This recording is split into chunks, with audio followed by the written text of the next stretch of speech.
বাংলাদেশে এখন সবচেয়ে বড় আতঙ্কের বিষয় হচ্ছে মব মব সন্ত্রাস। সেই মব সন্ত্রাস, মব জাস্টিস, সেগুলোর ব্যাপারে রাজনৈতিক দলগুলো কথা বলছে, সামাজিক যোগাযোগ মাধ্যম, গণমাধ্যমে সবাই বলছে, কিন্তু আলটিমেটলি কিন্তু সেটা নিয়ন্ত্রণ করা যাচ্ছে না। আজকে অন্তত দুইটা ঘটনা রাজশাহী এবং রাজবাড়িতে ঘটেছে। দুটোই হলো লক্ষ্য মাজার শরীফ, খানকা শরীফ এইসব।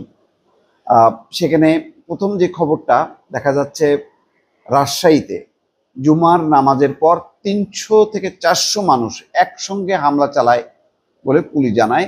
রাজশাহীর পবা উপজেলায় আজিজ ভান্ডারীর খানকা শরীফে হামলা এবং ভাঙচুরের ঘটনা ঘটেছে। পুলিশের উপস্থিতিতে হামলা হয়েছে বলে দাবি ভক্তদের। শুক্রবার জুমার নামাজের পর উপজেলার বড়গাছি ইউনিয়নের পানিশাইল চন্দ্রপুকুর গ্রামের একদল লোক এই হামলা চালায় বলে জানায় পবা থানার ওসি মুনিরুল ইসলাম।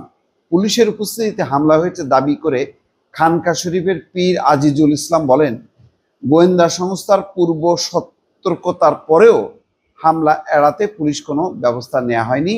তিনি বলেন, প্রত্যেক বছর ঈদে মিলাদুন্নবী উপলক্ষে খানকা শরীফের পক্ষ থেকে 3 দিনের দোয়া মাহফিলের আয়োজন করা হয়। শুক্রবার আয়োজনের ছিল প্রথম দিন।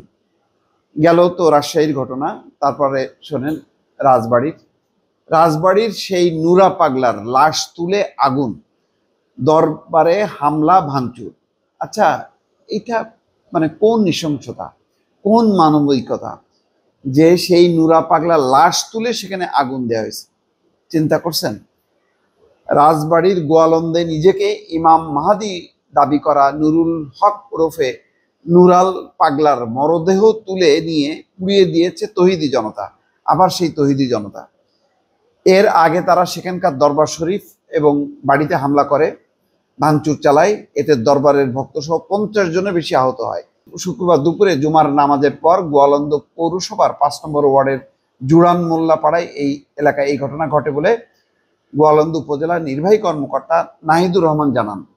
তাহলে দেখা যাচ্ছে যে প্রতি শুক্রবার যেখানে মুসলমানরা নামাজ কালাম পড়বে, দোয়া করবে, সেগুলো এখন কি তাদের একটা অংশকে উত্তেজিত করে যত মাজার আছে, দরগা শরীফ আছে, সেগুলোর উপর হামলা চলতে থাকবে?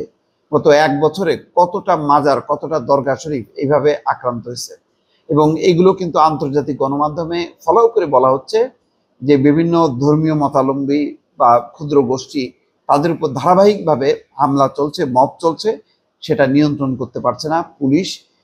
এবং দলবদ্ধভাবে এই মবের হাত থেকে কোনোভাবেই মানুষকে বা প্রতিষ্ঠানকে রক্ষা করতে পারছে না পুলিশ। কোনো কোনো ক্ষেত্রে সেনাবাহিনী এসে সহায়তা করলেও দেখা যাচ্ছে যে সেই হামলার ঘটনাগুলো থামছে না, বরং দিনকে দিন বাড়ছে। আজকে শুক্রবারের দিনে অন্তত 2টা ধর্মীয় 2 জায়গায়, দেশের রাজশাহী এবং রাজবাড়ী 2 জায়গায় এই ঘটনা ঘটলো। দর্শক ভালো থাকবেন, আল্লাহ হাফেজ।